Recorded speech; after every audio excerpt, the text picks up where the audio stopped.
Hi everyone, sorry, bear with us while we do a few technical stuff. I'm trying to invite Gaz onto the screen as well, and it's all going mental because we're not used to this. Hi Patricia, hi Lara, how you doing? So I'm inviting Gaz so we can split the screen between the both of us, but it's not quite playing ball because we're probably doing something wrong. Probably not Facebook, probably us doing it because we're daft. Could be paranormal. Ooh. I will be looking at your comments here. This is an experiment. This is really much a pilot. Hi Lynn, hi Richard. This is very much a pilot, so we might do this regularly once we've sorted it out, all the bits and pieces. So let's have a look. Right, there's Gaz. Right, Gav. Yeah, it just says wave, Gaz. Oh. Okay. I've seen a request to join, bud. I've sent a request to join. Right, I've invited again. Okay.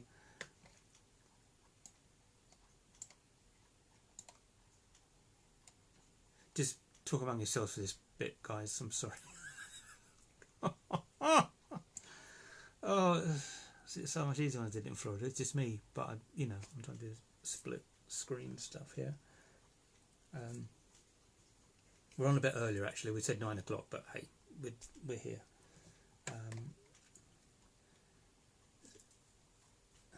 So let's go and make a cup of tea while you're doing it. Hello, Mark. Oh, what's this? Hello, hello, James. Approve. Add. Is adding. Right. So, Tim. Hi, Tim. All paranormal people.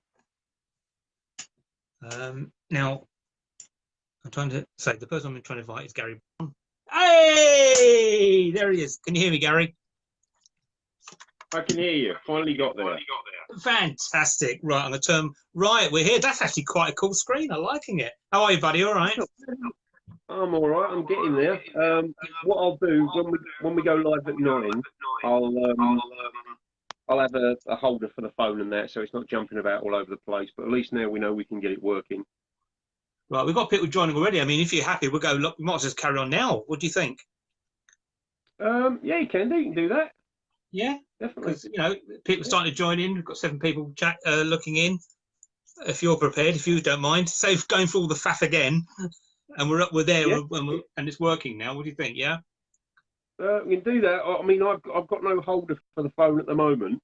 Well, you can go, if you want to go and get off. one. If you want to go and get one, we can chat while you're doing that. All right, I'll put the phone down and I'll go and grab it. Okay. Righto, sir. Hi, Mia. How are you, darling?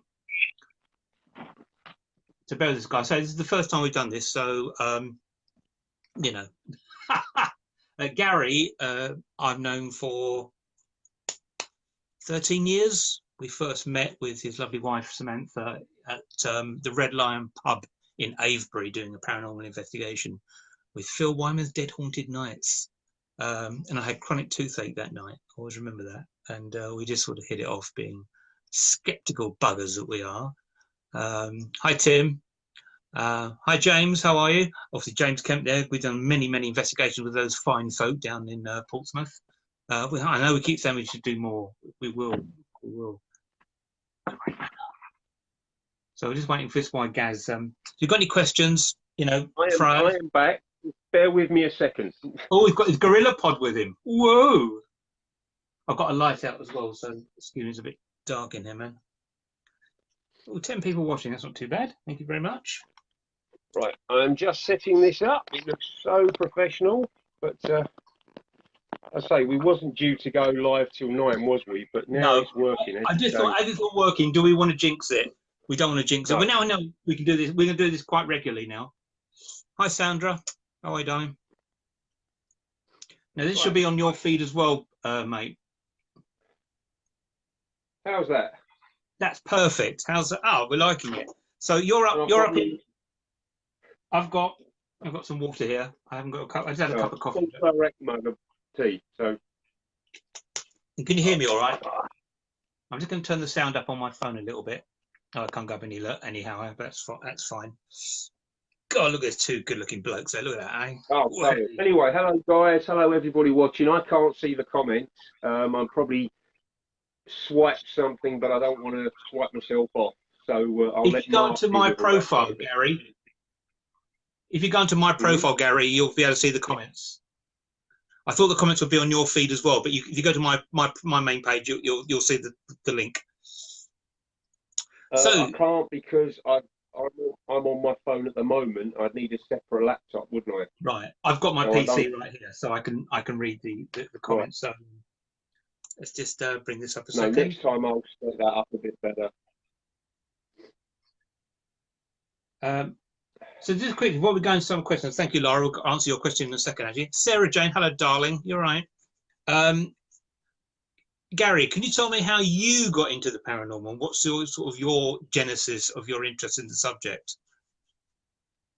If I can remember back that far, it was probably I've always had this morbid fascination with what happens when you die. That was my initial thought into the paranormal. And I remember laying as a kid, very, very small kid, probably about 5 or 6 years old, thinking, what happens when you die? Surely that can't just be it. What's the point? You know, what is the point of it all? And I started collecting Unexplained magazine. I don't know if you remember that far back. Oh, yeah, Quite from a the while ago. 1980s. And yeah, absolutely fascinated me that. And then in 1986, one of my neighbours said, "I hear you into all this sort of stuff." I said, "Yes." Well, we got some weird stuff going on in our house. Will you come and have a look? Well, I didn't know what I was doing basically, but I went and had a look, and it turned out she had birds nesting in her chimney, and it was through the ducting, it was creating noises all around the house, you know. So I really set out to kind of debunk this kind of stuff that was going on. But as the years went on, more and more stuff started happening that I didn't have an explanation for.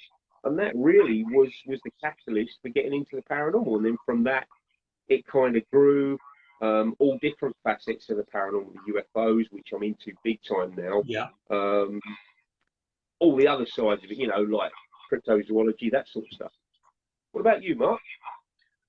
Pretty much saying the unexplained. I've always been interested in the bigger picture, let's call it. Very much like the Unexplained magazine from the 1980s. Being a fan of Doctor Who, I know. I did have like, a lot of people have an encounter or have an experience that sort of sets them off on that path. I never had that. I just like stuff that's bizarre and unexplained because I think this is quite I'm calling it a non-materialistic universe these days. Yeah, and then got into it seriously. Sort of we did a lot of stuff with crop circles in the early 90s. Don't get me started on them. It's all right. My opinion's completely changed about them.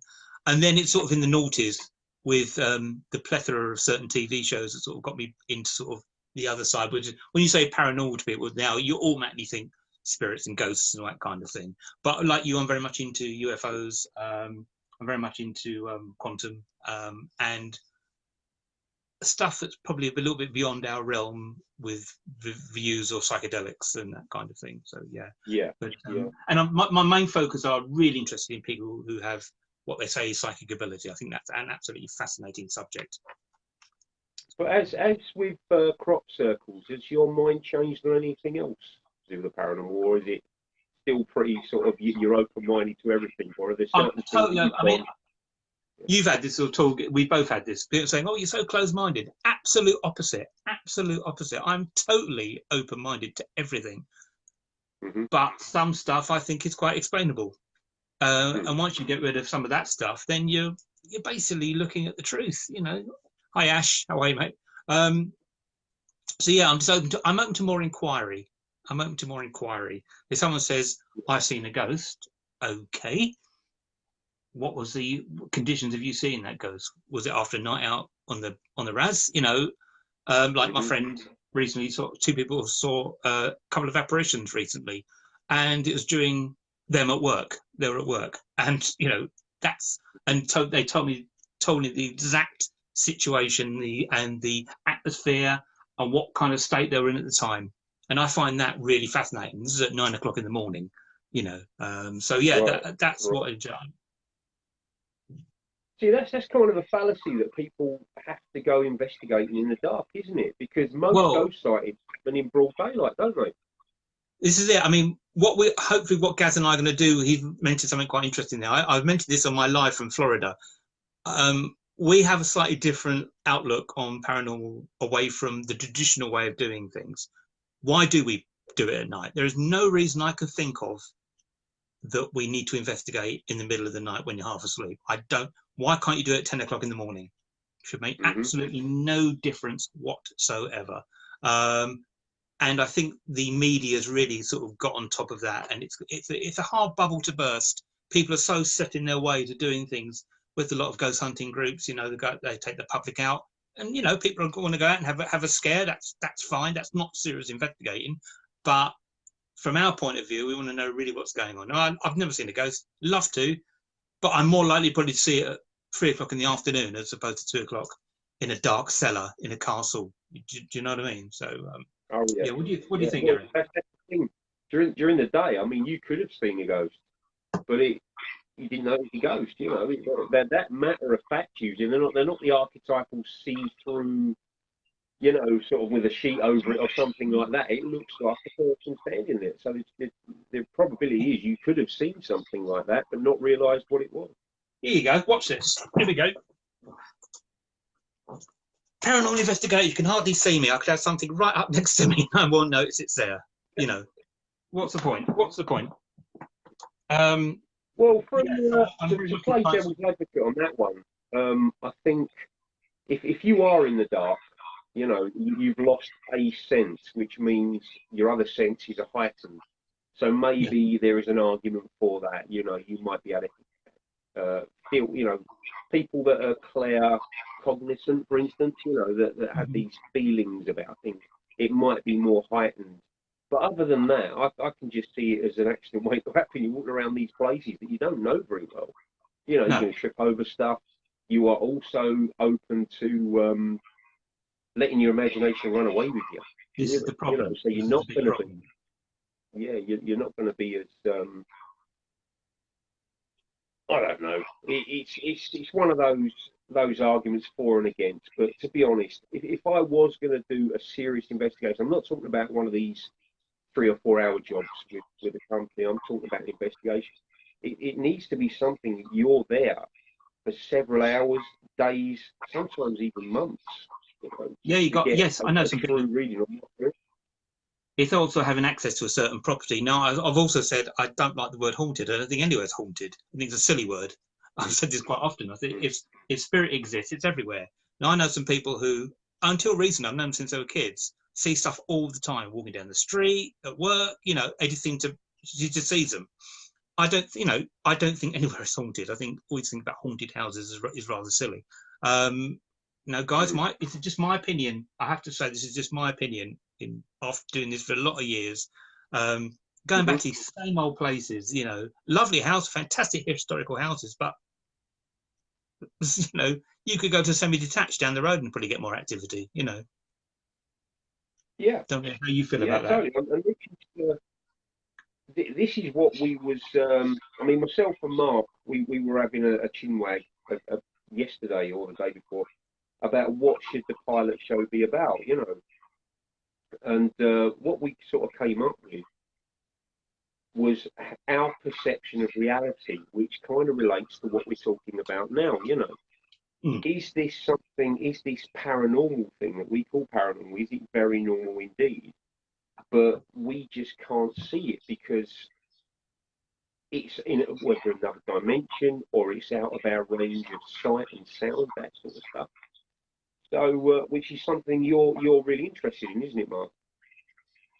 Yeah, I mean, I think when you said that to me the other day, I just blew my mind. It sort of all made complete sense. Maybe this is unusual, but what's out there really? You know, it's like I'm not going to go too much into this because I've never done it, but you know, people who take ayahuasca, which is DMT, which is the most powerful psychedelic there is, and it's a great way portal to getting into other dimensions and seeing stuff. People describe it as being realer than real. I mean, what's realer than real? You know, it's something we are looking at. this is something I think would be very interesting. Some people who are psychic obviously have that, very lucky, they have that access, you know, maybe to not that level, but I'm very much interested in DMT and sort of what our minds can really see away from this tiny, tiny, tiny little perception we do every single day, you know. Well, you guys might think that we've just gone completely off the deep end, but what we are comfortable with is what we can see and hear through our very narrow, as Mark says, range of sight and sound.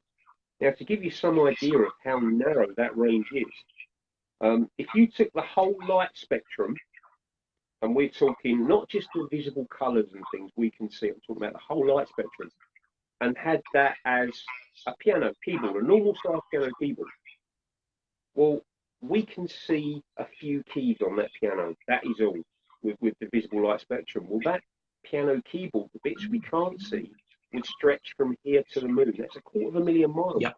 So we can only actually see 0.0005% of the light spectrum. So what is going on around us that we cannot see, we cannot pick up with our pretty poor eyesight? Yeah, we're pretty poor. All this is just, people think it's matter. It's not. It's empty space. It's empty space. It's quantum, you know. But when you don't think about that, when you're stuck in a traffic jam or you're going to work, you know, you just don't think of those things as you're doing it. Gav, we've got a couple of questions coming. Talking about, this is from Lara. Correct me if I'm wrong. It's all about investigating in the dark.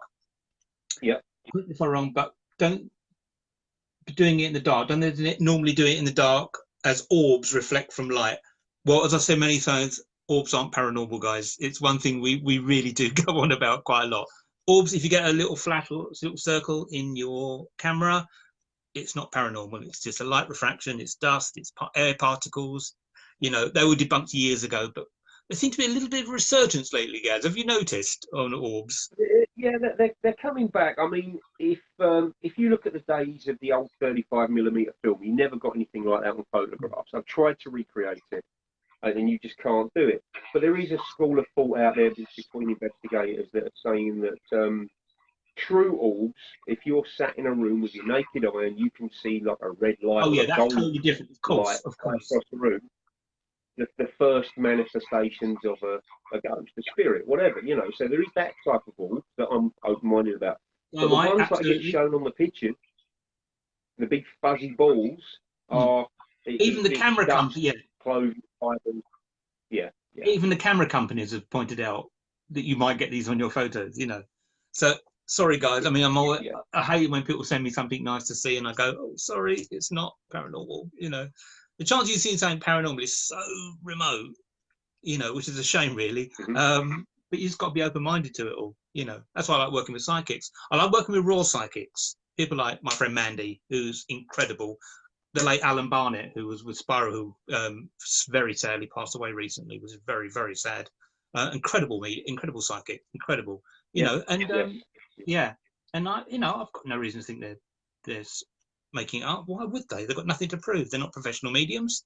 You know, well, we've got 14 people watching. That's very good. Wow. Hello, Brett Rogers. Hi, Ash. Thank you. Fascinating stuff. Thank you, Ash. Loved your first episode of what's it called? Oh my gosh, the Cornwall drama with the Dr. Martin. Thank you very much. Very well written. Thank you. Stevie. But what Gaz and I would like to do, we've been talking about it recently with a couple of our old Spiral Paranormal team, is actually get somewhere where we can actually really do a proper investigation. We have got a couple of properties we're looking at the moment, which I'll let you know about, Gaz. And as Gaz says, to spend a little bit more time there, you know. Why can't we start an investigation at 9 o'clock in the morning? It doesn't have to be in the middle of the night, you know. Whatever works for the majority of people, you know. Even if you have cameras set up, the chances of you actually capturing something is so remote. And then even if you do get something, like we did the other week at Michelin Priory, one of the guests took a really well photo. We've now realised we think actually it wasn't a ghost; it was someone in the hallway. You know, right? So everything, that's not set in stone at the moment. We're still looking into that, but that was an interesting photo and very rare as well, very rare. But, you know, Gav and I have done a lot of investigations over the years, which you can find on our Spiral Paranormal YouTube page and also on Amazon Prime Video. There's a horrible plug there. I'm sorry about plug. I like that. that. Right, Mark, look, just a second. Because we went live so quick, I didn't put my phone charger in, so I'm just going to quickly grab it. It's over there. So okay, no problem. Before you lose me completely. Sorry, buddy. Yeah, sorry. I didn't want to break it, you see. Hello. Oh, hello, Patricia, one of our Spiral members who's now up north. Oh,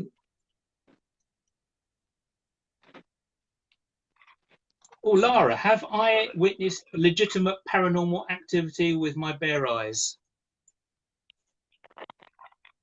Yes. Well, I'm not talking about that right now. Big room.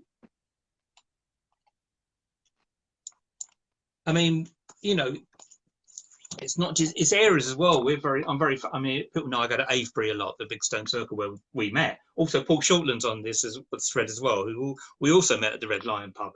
There we go. Oh, there you go. That's better. I'm there. Hi, Ali.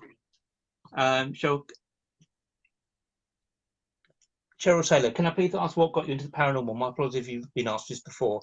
We both, sorry, thank you, Cheryl. We both said earlier on it was just more like the Unexplained magazine in the 1980s, and we just always been fascinated by stuff that's a little bit different. I didn't have any experience of it. Oh, that's interesting. I'm going to look into that now. You know, I just been always fascinated. I'm fascinated by the unexplained and stuff that's beyond our consciousness. That's a word I also use quite a lot, is consciousness and beyond consciousness. Is our consciousness really generated by our brains, or is it really something up in the quantum field? How do you feel about that, Gaz?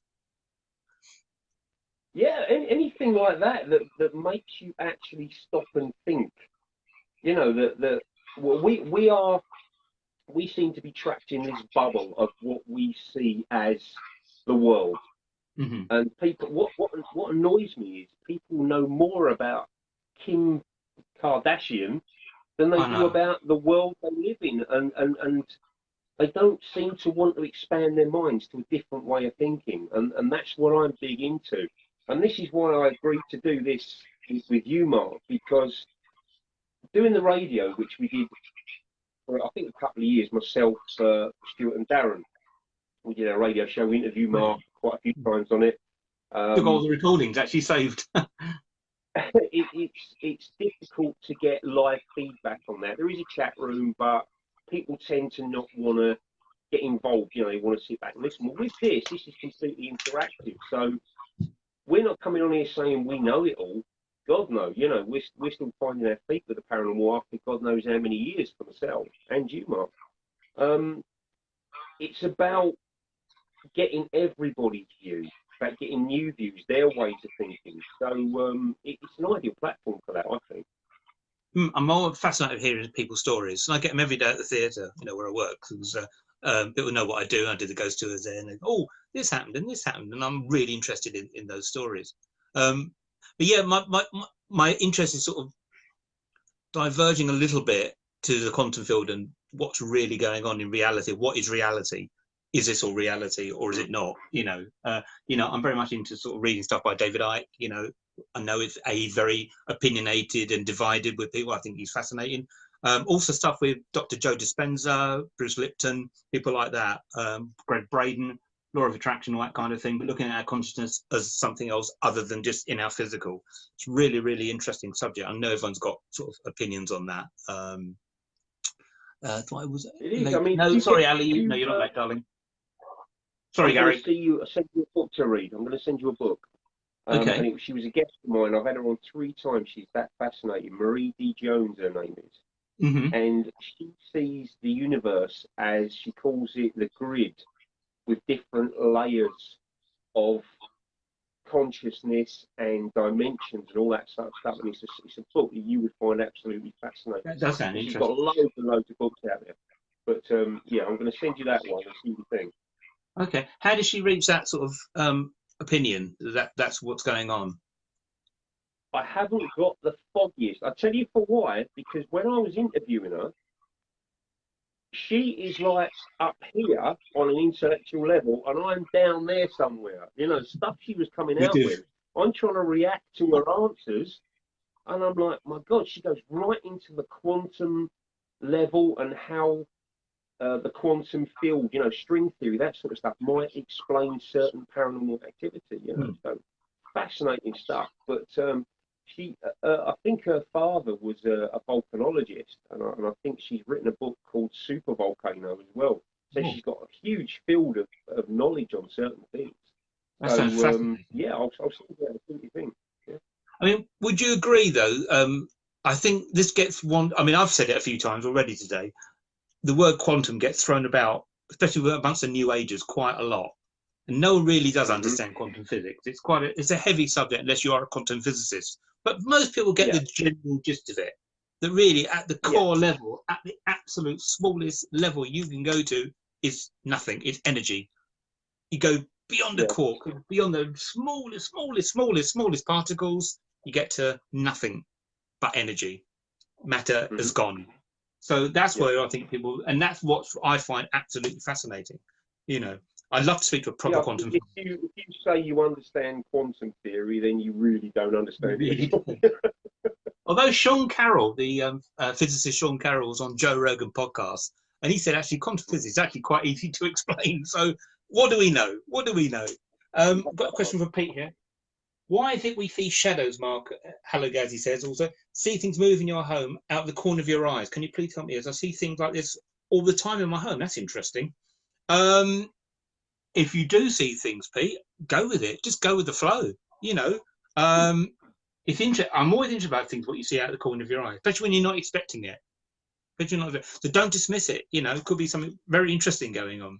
You know, or you might attract it like a magnet. It frightens a lot of people, but you know, I'm not psychic. But, well, people say we're all psychic.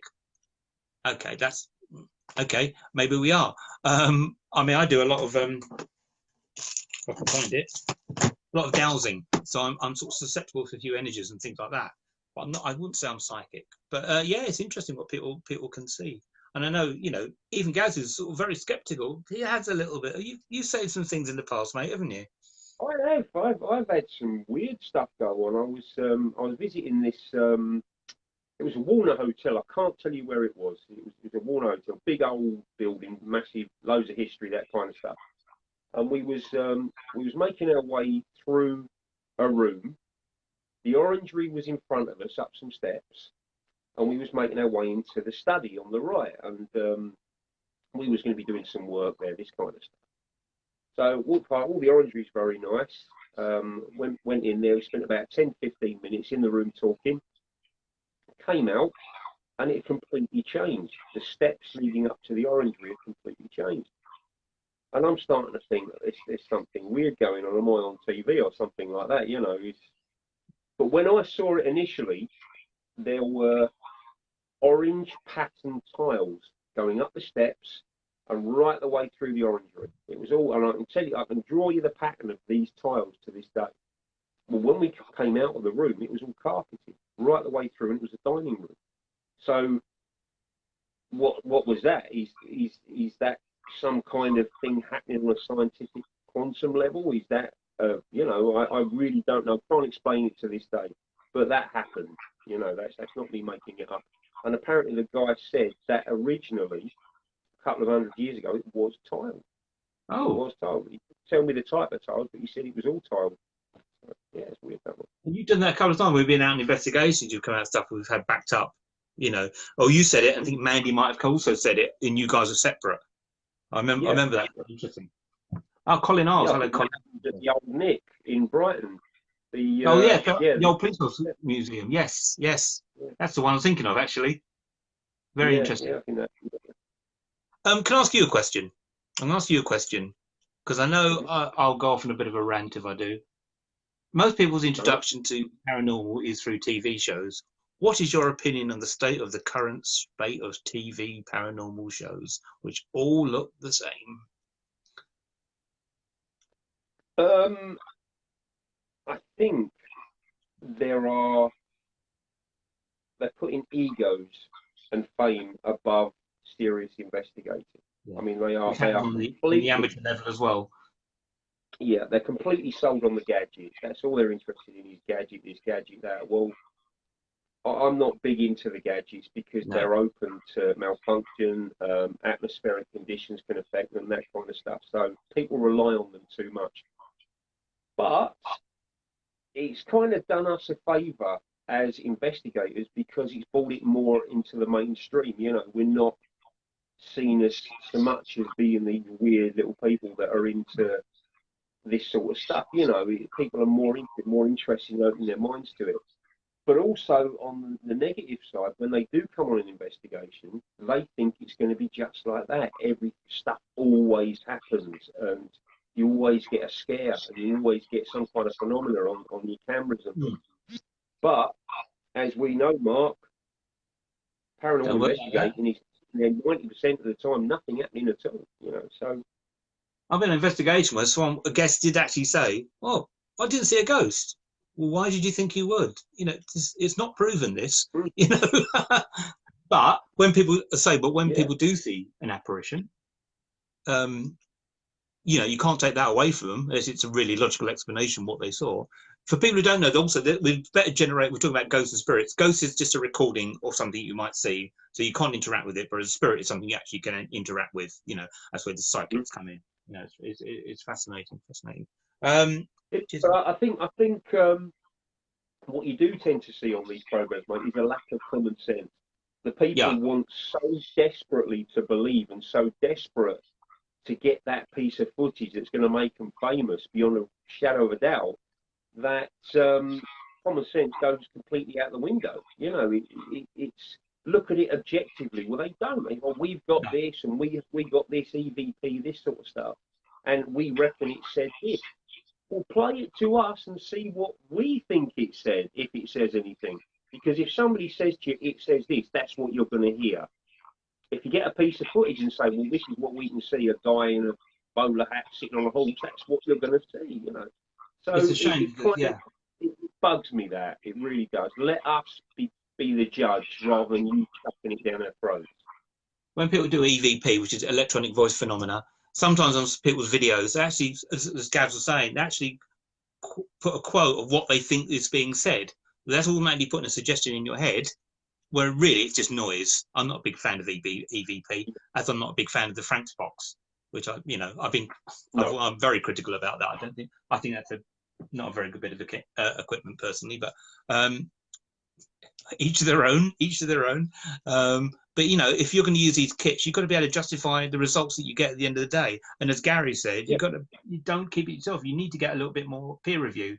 You know, not from us. We're not saying we know thing. And an interesting point that Gary also pointed out, I think I'm noticing quite a lot now. As I look on Facebook, is everyone thinks they want to be famous. I do see that a hell of a lot. We've got some new paranormal awards I noticed popping up, which your lovely Sam did a few years back, but that was a totally different thing. But now it's this new paranormal awards. What's that all about? I don't understand. The thing we did, and the reason we did it, was because it's so open to bad things happening. When you've got members of the public walking around a place where they don't know what's going on, you know, they're open to anything happening, you know. So the award thing we dubbed was kind of a best practice thing. Now, we weren't pretending that we knew it all, you know. It was basically saying, these are the guidelines that we stick to keep our guests safe, you know, and that's all we was doing. If you don't want to do that, if you want to get 20 or 30 people into a building that's got priceless works of art and antiques, and you've got no public liability insurance in case somebody falls down a flight of stairs or falls through a painting or something like that, that's your lookout. But all that was saying, look, this is what we do, and if you've got any other ideas, please chuck them at us.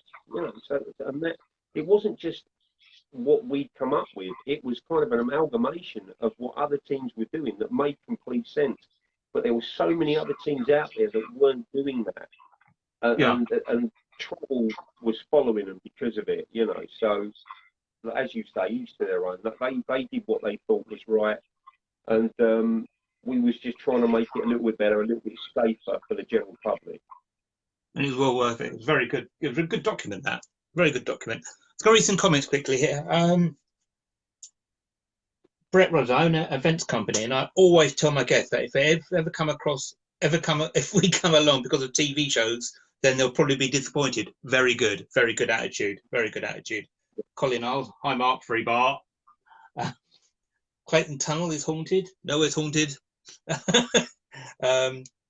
I'm with the great Pete Green. I'm with the great paranormal crew. Visage Paranormal. Yes, I've heard of you guys. I've seen some of your stuff. They take things down to earth, and if it happens, it happens. If it don't, it don't. Great. That's what I want. Ash, I grew up in a 14th century priory. Wow. Didn't know that one. And there's no doubt in my mind that something paranormal is going on there. I'm a natural skeptic. Yes, I know, as I do know you. But there's stuff there I can't never explain. Very interesting. Very interesting. 14th century priory. How wonderful is that? You know, I work in a... That's a place to live. Yeah. Hi, Nigel. We've got 12 people watching. That's pretty good. That's pretty good. But yeah, I mean, with my going on about sort of paranormal TV shows, you know, I watch them. I mean, when I was in Florida recently, they had Ghost Adventures on all day long on the Travel Channel, and I just found it so difficult to get through. Really, really did. And ego again. I'm not slagging anyone off, and if they do what they do, that's what they do. But it's not investigating at all. Looking for demons in halls is not investigating. Don't get me started on that. Oh, I feel a rant coming on. Oh my God. Well, we've got this standing joke, myself and Mark. Why don't we get demons in Great Britain? You know, can they not get a passport from America or something like that? Because everything over there seems to be jump on the demon bandwagon. Now, I'm pretty sure that after doing this since 1986, if demons were about, I think I'd have bumped into one by now, because I have. It's a very biblical thing, isn't it? Yeah, it's very biblical. I mean, I've stood in places, Mark, where there's an evil spirit. He likes to do this and that to women and this. I've completely goaded them. You know, I've all right, then let's have it done, and nothing has ever happened. You know, so why they seem to all be congregating in the United States and not over here, I don't know. But that's just my thoughts. It's in the United States. And also, I've never, people who get possessed and all that kind of thing, I've never heard of a neurosurgeon getting possessed, or a quantum physicist never getting possessed, or a rational person getting possessed. It always seems to be a certain type of person who gets possessed. So, yes. We're just trying to look at what we're trying to do here, guys, when we do more of these lives, is we're trying to look at an alternative way, have an alternative way of looking at things. You know, don't go by what the media tells you, all these things you see on the TV or Facebook, or whatever, because most of it's not how it is at all. And we can say from experience that's not how it is at all. You know, throughout an investigation, it really is just, it's a good laugh and it's great fun, and, you know, but you're just waiting around for a lot of the time. You know, it's a very, very patient thing to do. If you want to get into this, guys, if you've got friends that want to get into this field, and unfortunately it's become an industry, but I don't like using that term, into this field. Yeah, you're right. Research some of the old cases, and I'm talking about, yes, there are famous ones. The old investigators like Harry Price. Bloke was my idol, you know. Peter Underwood, you know. The old school investigator. Yeah, Peter Underwood, exactly the same. Look at cases like the Enfield Poltergeist, or the case that inspired the film The Exorcist. Yes, that was inspired by a true case. And these are well-documented cases. The Enfield Poltergeist, for instance, is my favourite case. It is so compelling. And I actually interviewed one of the investigators that was there in 1977. And is that Maurice Grove? Is it Maurice Grove? Maurice Groves died.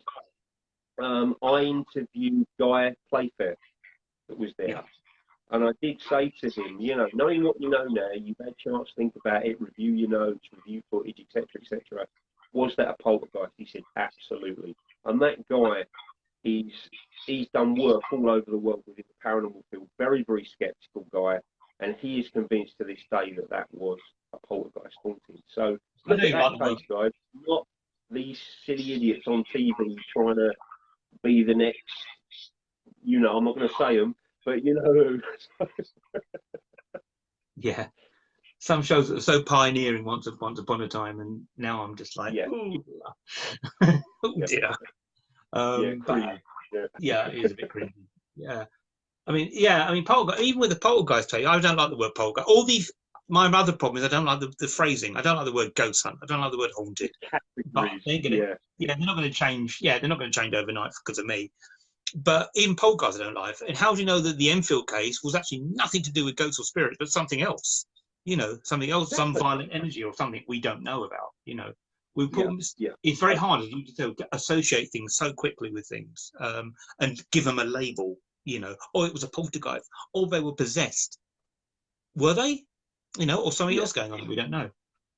Yeah, they're easy to put labels on things. I mean, the Enfield case it had elements of a poltergeist hauntings. Now, when we say, for those that don't know, when we say a poltergeist haunting, it's because it's usually centered around a person rather than a location.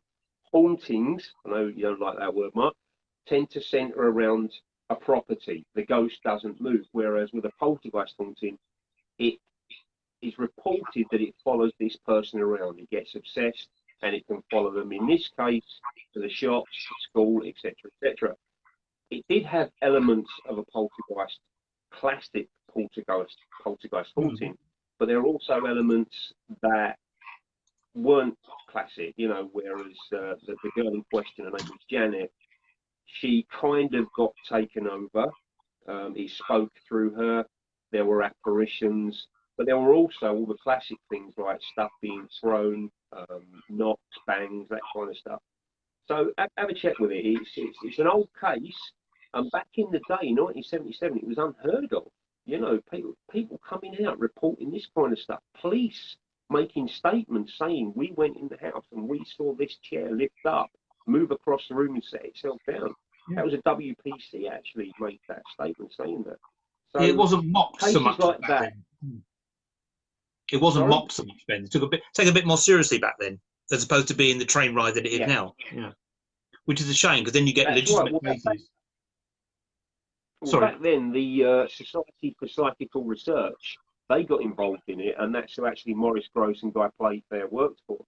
They were a pretty prestigious, I'm not saying they're not prestigious before I get letters, but it was, to be a member, you had to be an upstanding member of society, ex-police officers, judges, solicitors, that kind of stuff. Whereas now you pay a few quid and you're a member, you know. So it was a big deal to call in the SPR back then. Mm. So not quite. Ali said I was going to catch up later this year. Have fun. Yes, we will, Ali. Yes, I'm sorry I missed your wedding, by the way. Sorry, I was abroad. Looked like a fantastic day. A place near us, also Ali. A place near us. We got nothing on any equipment. Voice recorders, exactly. Physically, was interesting though. Yeah. Brett Rogers. I watch TV shows when I need a good laugh. That was me watching Ghost Adventures the other day. Yeah. Yeah. No, I'm banned from watching them. I'm not allowed. Oh, I Shout can't. at the TV. I mean, they are. They're entertainment. It's not. It's not Mm-hmm. serious. You know. But if you like them, that's fine. There's nothing wrong with that. You know. I would like to see a more skeptical, serious take paranormal TV show, but I don't think that's going to happen. You know, we used to have them back in Not the good sort of TV, is 80s. it? Yeah.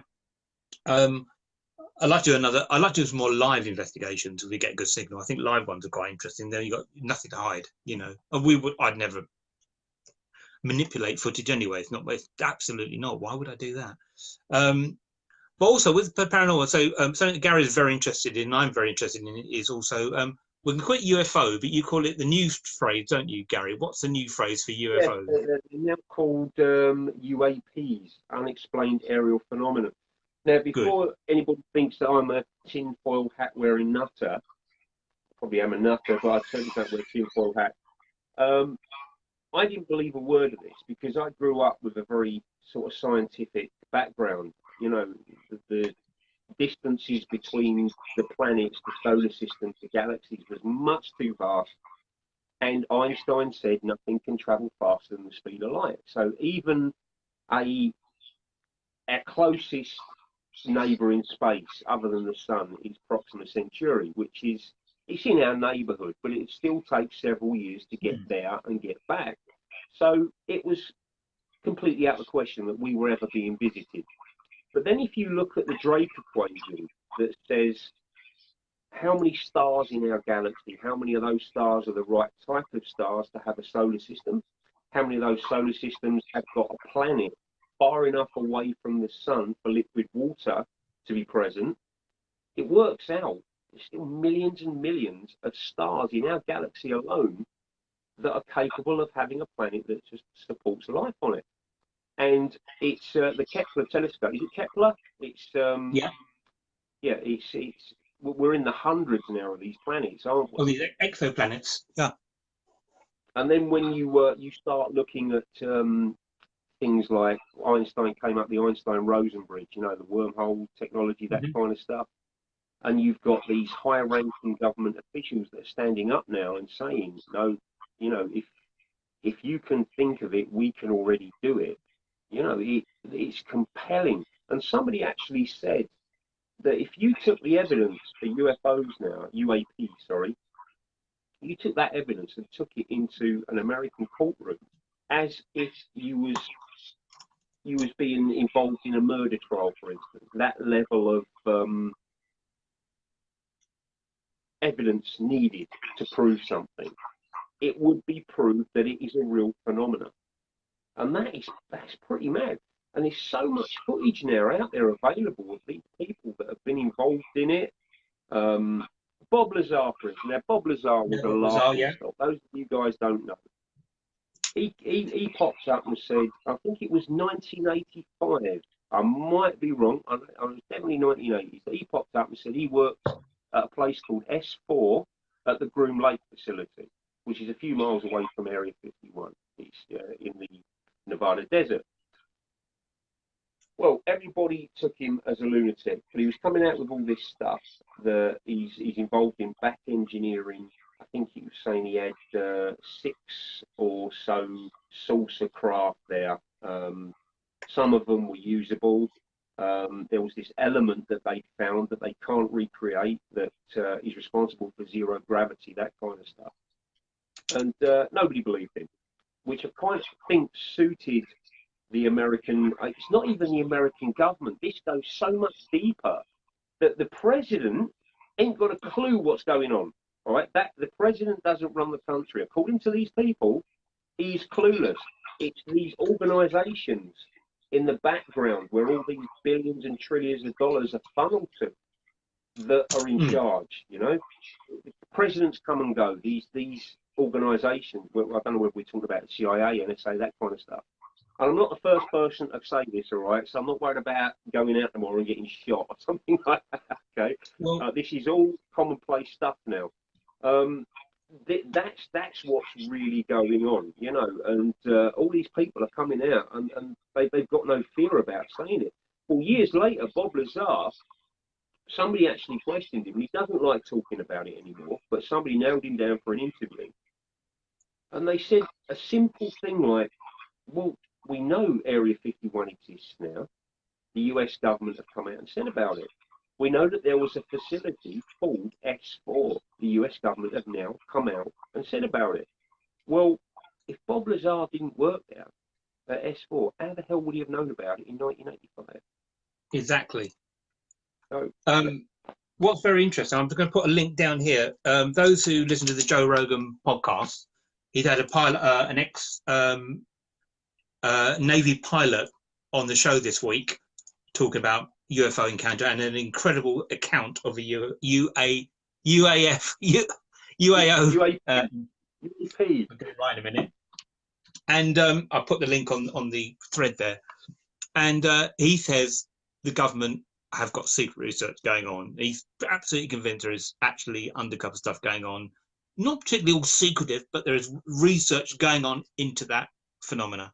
And based on their own encounters with these phenomena. I've seen 2 UFOs in my time, you know, which I still can't explain. One time I was actually about to go in to do a radio show about UFOs, so I felt a bit embarrassed talking about it when I actually went into the studio. But yeah, it's absolutely a fascinating subject. See, the paranormal, I'm sure, Gary, is a huge subject. Huge subject. It's not just ghosts and spirits, you know, cryptology, you know, there's lots of stuff that's dimensional. What's going on in Wiltshire? That's going to be a big thing. I'll be coming soon when I speak to the person involved in that. But multiple witnesses to phenomena that is one step beyond. But that's for another time. especially we go down there soon and do a couple of night watches. But there's some weird things going on around the Avebury area. Very weird. So, Gary, would you say you're more into that subject now than sort of the ghosts and spirit side? Is that more your subject these days, would you think? I like the ghosts and spirits thing because it's still as unknown to me as it was back in 1986 or when I was a kid. I'm still not convinced 100%. I still go out investigating. Every now and again, I work with Brett Rogers, who's in the chat room there, and I love it. I still love it. But the UFO thing, I started off as a complete skeptic, as I say, and now I am as convinced that that phenomena is real as I am that the sun's going to come up tomorrow. Yeah, there is something definitely going on. There are cases. I mean, it used to be a guy. Oh, he stands up in front of the camera, he's got a gap in his teeth, piece of straw poking out his mouth, and said he's just been anally probed or something like that. But if you look at these cases where there are multiple witnesses, I'm talking hundreds, thousands of witnesses, like the Phoenix Lights case, where the government tried to cover it up and say that it was a A10 dropping flares. Well, everybody in that city, including the official who at the time ridiculed it. Now, years later, when he came out of office, when his term was up, he said, well, I saw it on TV. It was happening live. It was being filmed live. Seen by thousands of people. And this thing flew overhead. Slowly, it made no sound. It was massive, about the size of a football stadium. It was a huge thing. And the whole city saw that. Yeah. Phoenix, if you go to YouTube, guys, search in Phoenix UFO lights and you'll see the footage. It's really, really compelling. It is. It's incredible. So that, to me, has been proved. So even though it's fascinating, the cover-up side of it fascinates me now, and the guys like Stephen Greer that are trying to get it out there, trying to say, look, enough is enough. We've been lied to since Roswell happened, the Roswell incident in 46, 47. 47. But you look at that. I don't mean to harp on about it, Mark, but you look at things like Roswell, it makes you think. That was when the big UFO explosion happened, okay? Where supposedly an alien craft crash landed. But you look back in history, the weird hieroglyphics on like Mayan temples and Egyptian temples and that sort of stuff. But Roswell was the big public explosion. Now, why Roswell? Well, what many people don't know is Roswell was the base that the plane that bombed Hiroshima took off from. It was the only active nuclear bombing wing in the world. And there's a UFO crash. They get a call from a rancher saying something has crashed in the field. They go out, they collect every little bit they can. They do a press release saying that a flying saucer has crash landed, and that's official. That was the newspaper heading. And the next day, oh no, we made a mistake. It was a weather balloon. What? Yeah. No. Roswell's very interesting. Yeah, I mean, I'm very much into the whole sort of UFOs. So I'm talking UFOs, but UFO phenomena. Say that is I can speak from experience because I've seen a couple. Which I can't name. But Roswell's very interesting. And Steve said about Area 51 is real, but I'm sure the US government will say let them think it's real. There's definitely something weird going on. I was in Death Valley a couple of years ago doing a road trip, and we didn't have enough money or petrol to go up there and have a look around. Because they turned it a bit of a tourist trap, the town around Area 51. Yeah, we were in Death Valley. It's quite an eerie place. It's a perfect place to have some alien craft. But as you said earlier, we say alien, it could be dimensional, it could be something completely different. We've got to get out of this thinking they're aliens from another planet. It could be something completely different. Oh, when you get into this, you end up going down the rabbit hole very much. And that there's even a guy stood up now that said that they are trying to reproduce this technology to build their own flying saucers. Yeah, reverse technology, isn't it? Yeah, reverse engineering. Yeah, they're going to do some sort of false flag thing where people are thinking that we're being invaded and this, that, and the other. So it's a right rabbit hole to go down. And once you get into it, you've got to try and separate the BS from what is actually going on. So yeah, it's a This is the fascinating problem. thing. And it's a big thing at the moment, a massive thing. There's been a resurgence in it. And there's a lot of these companies like Tom DeLonge. If I was a bit more hip, I'd remember what band he was in. Is it Green Day, Tom DeLonge? Yes, I think it is. Not a big fan of Green Day, but yeah, I think it is. He's doing something now to the Stars Academy. It's a similar thing to what Stephen Greer's doing. They're trying to get all this information leaked. You know, they're trying to get it all out to the general public so that we can be told the truth. Oh yes, there we go. He's doing loads. Blink 182. He's with. Blink 182. Right. Yeah, great band. Great band. Yeah. Yeah. And what we're going to do with this live, which me and Gary hopefully going to carry on doing quite regularly, maybe once a month or twice a month. We're going to specific subjects, I'm sure, but we'll be. This is very much a pilot, isn't it? Just to see how it goes, and we'll build an audience. Maybe even do some live for investigation. But I know we've got out the technology. I don't know how long we've been talking. Actually, probably about an hour, I think. Wow. Probably, yeah. It flies. It does. It flies. I noticed that with the radio. We used to do a 2 hour show. Right. And it was like, where has that gone? And that's how you knew you had a good guest, because some guests were like, they give yes, no, maybe answers, and it's God, it's hard work. But you get a good guest on, and you don't even need your list of questions. You know, you just bang into it, and before you know it, 2 hours is gone. So, like the lady, really, like the lady you were telling about earlier on, you know, talk about quantum and all that kind of thing. You know, you get a really good guest on. That's it. Your work's done. Your work's done. Yeah, totally. Marie Jones, she's one of those. She's a fantastic guest, and her knowledge is unparalleled in that field that she works in. You know, it's fantastic. But really, we need your help, guys. You guys watching us and listening to us. If you've got a subject that you want us to look into and talk about, let us know. You know, message Mark, message myself, and we'll see what we can come up with. Don't just do the most awkward, hard thing possible just to watch us squirm. You know, so give us something that we can get our teeth into. This is interesting, by the way. Richard Suggett, my friend Richard Suggett, two things. He says, "Where's Gaz from?" He's from Kent originally. Am I right? Yes, I think I'm right. He lives up north now. He's in Hull. Still in Hull? I think he's still in Hull. Yeah, just the other side of Hull, yeah. Hull. And I'm down in Surrey. But Richard Suggett says something very interesting here. I don't know where you get this information from. It's interesting. The alien craft is at Area 52, Area 51, just to keep us off the scent. Interesting. I don't know where you get information from. That makes sense. It's different stories. That's the thing now. I think for a long time it suited the US government's sort of. They were developing all this stuff at Area 51. You know, the Blackbird, the SR-71 Blackbird, the B-2 stealth bomber. So it kind of suited their purposes for people seeing weird craft taking off from this place, because there's people camped out around that place all the time. All right, you can't get near it, but there's people on the perimeter all the time watching out for this stuff. So it kind of suits their purposes for people to say, "I saw a UFO," when really it was a new aircraft they were developing. And that's a mistake a lot of them made in the early days, I think.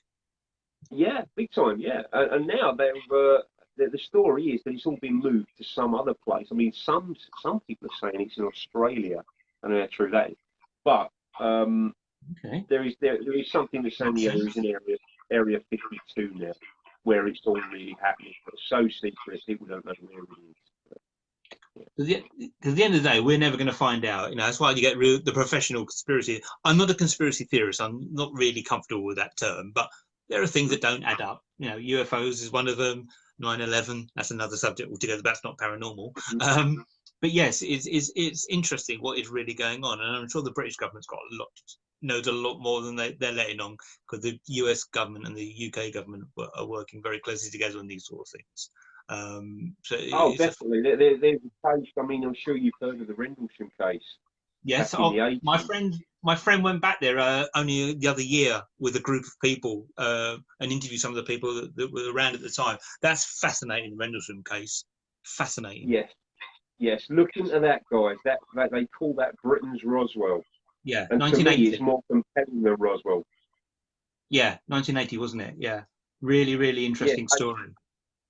yeah, it was definitely 80s, 80, 82, something like that. I'm not sure without looking at it, but that was one that happened on an American air base, RAF Bentwaters or Woodbridge. Ben Woodbridge, Waters, yeah. Bentwaters is kind of next door to it, but it happened in the woods between the two bases.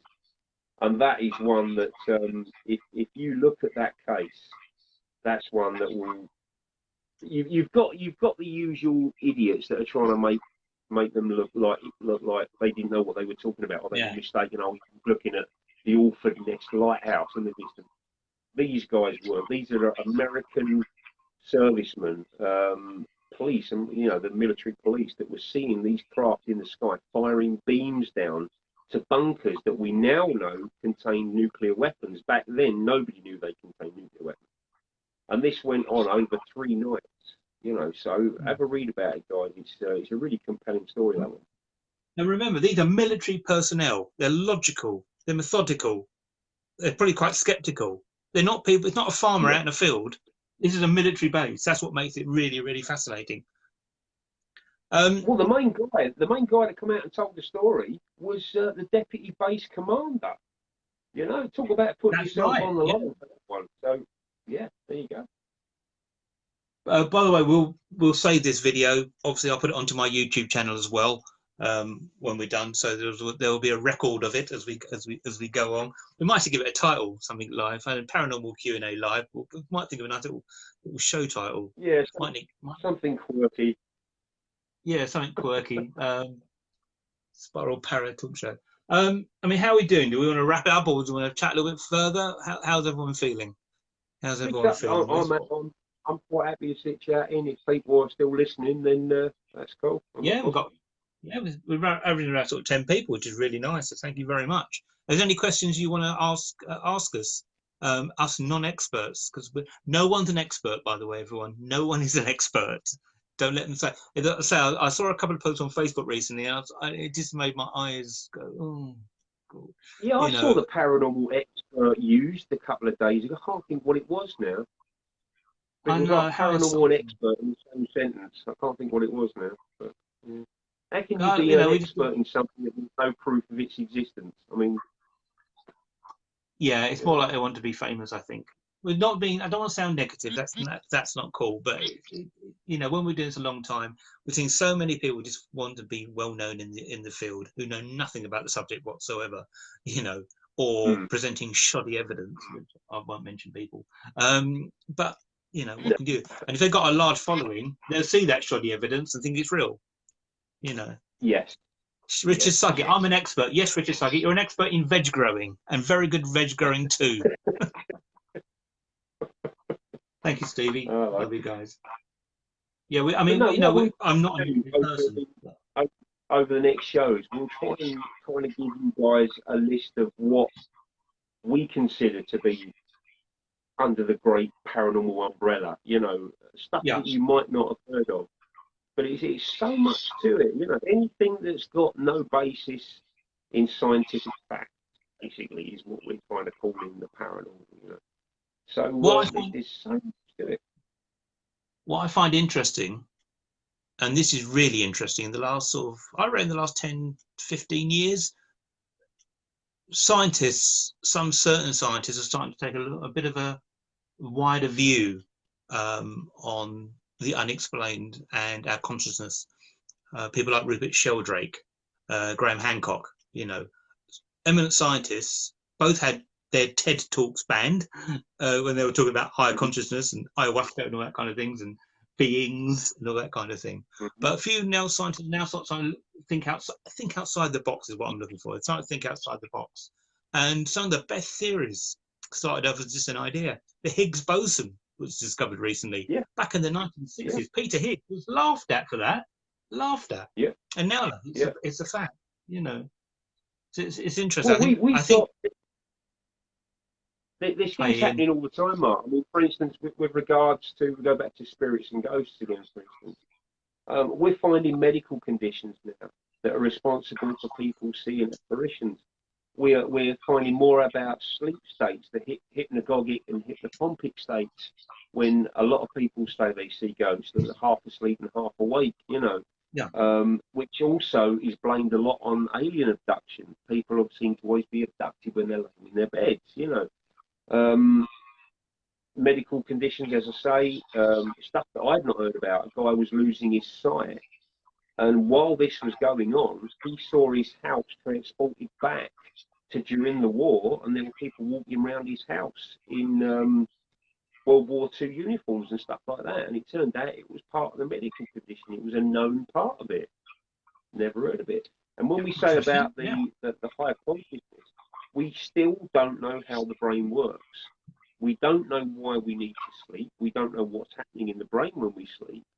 So it's a big mystery to this day, you know. So as Mark said, these scientists are starting to think outside the box and open their mind to this stuff actually happening, but not for the reason that a lot of people think it is. They see a spirit and they think, oh, there's proof of life after death. Doesn't mean that at all. It just means there's something going on that we haven't got an explanation for. And I think that's the way to look at the whole paranormal umbrella. Don't just pigeonhole it and say, well, that's obviously what's going on. Because 9 times out of 10, it's not right. Stevie said, thank you, Stevie. Guys, you guys make a lot of sense. Thank you. Thank you very much. Yeah, well, people say, I'll be honest with you. Yeah. Do I think our consciousness goes beyond our physical? Yes, I do. Yes, I do. There you go. I said it, you know. All the stuff I look at, not just in ghosts and spirits, but other things as well. I'm talking about ayahuasca and all the trips, and a lot of other stuff, which I'll go into on another live. Yeah, I think there is something definitely going on. I think this is just a tiny, tiny, tiny, tiny portion of our reality. And then we expand like a butterfly, you know. I know I'm an old hippie, but, you know, that's the way I think what's going on. We're like a little chrysalis. And when we move on beyond the physical. It's like you said earlier, Mark, we're energy. And energy cannot be created or destroyed. It can only be transferred. So what happens to this energy that is Gary when this vehicle lets him down? What happens to that energy? Does it just dissipate? It's got to go somewhere. So yeah, and consciousness is something that can't be weighed. So it's, you know, what did someone say recently? That consciousness was weighed 21 grams or something, or whatever it was, which is not true. That's a debunk. But yeah, you know, it's energy. Consciousness is energy. It's electrical impulses. But where that electrical impulse is coming from? Are we generating it, or are we a receiver for something else coming in? You know, heavy subject for a Monday night. Multi-dimensional. And very. Are we going back to? Are we? This is what's going back to ayahuasca and that kind of thing, which is very, very dimensional in what people's trips are. You know, it only lasts about 20 minutes, but people feel that they're in there for days, weeks. I'll lose all sense of time. It's really, really interesting. Well, science is starting to open up their sort of minds about the multi-dimension thing now. You know, like, and if you struggle to get your head around that, guys, it is basically you're sat there looking at your screen at the moment, and on a different level, there is somebody sat in exactly the same space doing something else, occupying the same point in time. Well, the same bit of space, really, but in a different dimension. And there's some saying that these are multiples of dimensions, not just one or two, like hundreds, thousands, maybe even infinity. So when we die, do we just move to a next dimension? Some people call it, when you die, you go into the next room. Is that their idea of a different dimension, you know? And under a certain set condition, we can interact with that other dimension. And that's why we see ghosts, spirits, etc. You know, so we don't know. And who knows? Maybe we don't go into another dimension. Maybe our spirit is still exists in this dimension. You know, who knows? Who knows? But yeah, you know, the multiverse seems to be gaining more and more traction as we get more research. I mean, the amount of research in the last 20 years, we've spread so fast with science and discovery, but also this expanding of our knowledge, expanding of our consciousness. You know, people becoming much more open, much more real, much more getting in contact with what is really going on, which is fascinating. We don't want to be sheep, you know. Always question everything. Question everything. As Well, I always say that. let's question this then. Let's play devil's advocate for a minute. Okay. The phone. Everybody nowadays is walking around with a camera. Pretty much everybody on the planet's got a camera. I mean, you've got these third world countries that aren't as lucky as us, but you've got billions of people walking around with cameras. But saying that, the footage of ghosts hasn't really increased that much. There's a lot of pictures out there and people capturing, like we was talking about earlier, the orb photos, that sort of stuff. But seeing how many billions upon billions upon billions of people that have died over the centuries, and I'm not just talking about people, I'm talking about animals, because spirit animals is a big thing. People see dogs, cats, that kind of stuff. So if you want to go from that standpoint, all the billions of creatures, including us, that have died over the years, why is this not something that happens all the time to everybody? You should be able to pick your phone up and zap a spirit anytime you want to, but it's still such a rare phenomenon of actually getting a picture that makes you stop dead in your tracks and say, my God, if that is what you say it is, that is proof of life after death.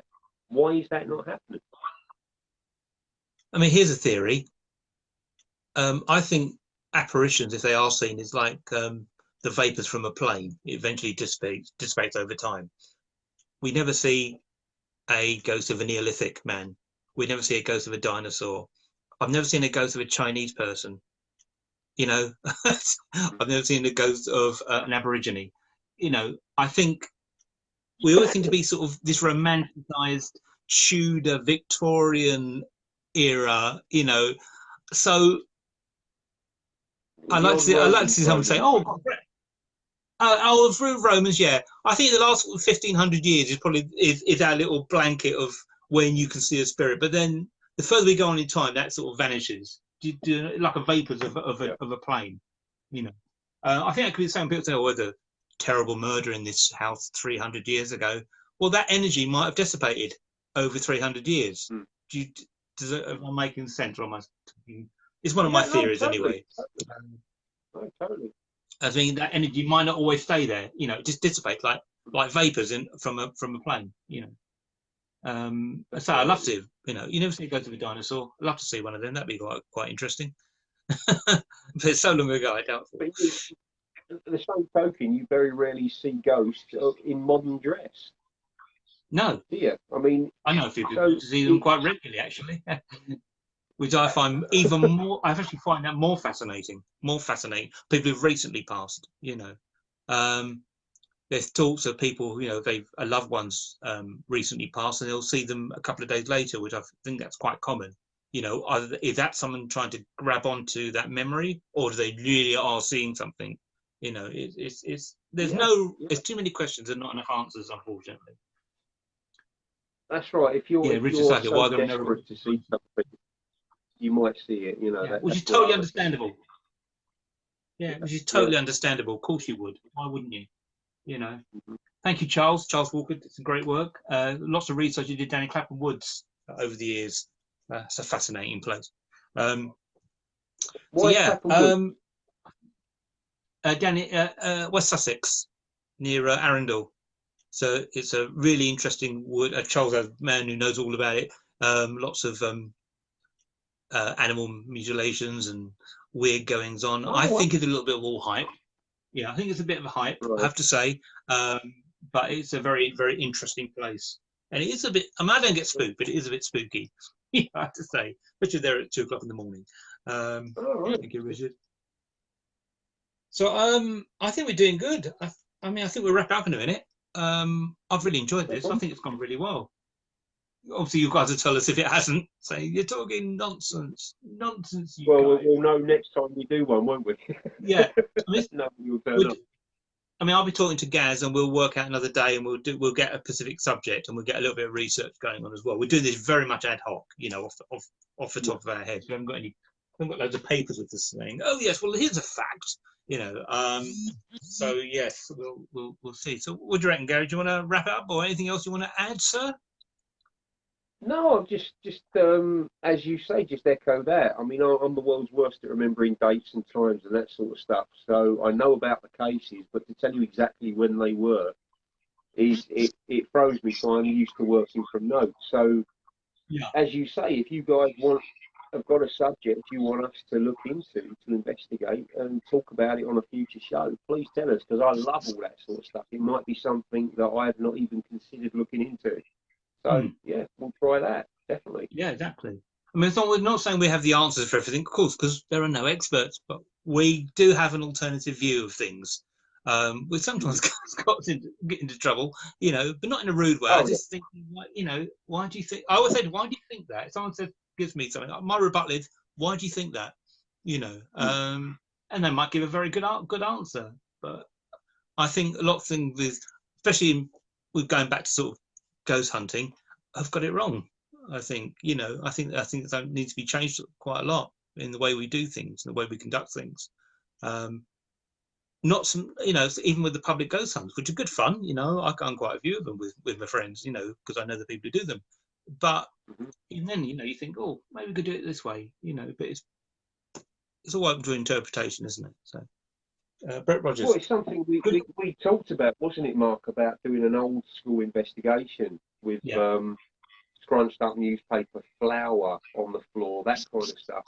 That if you do get any kind of movement of any of the objects, even putting a piece of masking tape over a door so that if it was to open, you'd know that it had opened. And if you can lock off those areas and make sure nobody's gone into it and something happens, then that's not, there's no ambiguity there. It's not, did the equipment malfunction? Did somebody play with it? This, that, and the other. Has it been mucked around with Mhm. Photoshop? To do that kind of investigation is going to give you any answers that you want. All right, the spirits might not turn up that day or that week. That's just how it goes. But if you do get some evidence, really, really compelling, I think. I agree. I agree. We're going to have to wrap it up because I know my phone's going to run out of data soon because it still records it because it's alive. It records it onto my phone at the same Right. time. I'm going to run out of space, but I will upload this to Facebook and I need to save it and it goes straight onto Facebook. I'm sure I'd like to say thank you very much, everyone, for joining us. It's been really, really interesting. And we'll do this again in a couple of weeks' time if Gary's up for it. Oh, As I say, definitely. yeah, really enjoyed it. I want to try and get Mandy on with me at some point as well. I think I'd like to get her. I said to her the other day, she got a different perspective because she's a raw psychic, and get her interpretation. And she's been with us for 12 years now, and she's fascinating what she's come out with, Yeah. and she's incredibly funny. Yeah. And Gaz knows her well as well, so I think that'll be interesting. I'd like to get her on as Mandy's well great. with me. I love Mandy. You know. Yeah, she's a dime. She's not here tonight. How dare she? So thank you very much, guys. My mate Steve BJ Blakey has sent you a friend request. Gaz accepted. He's a great guy.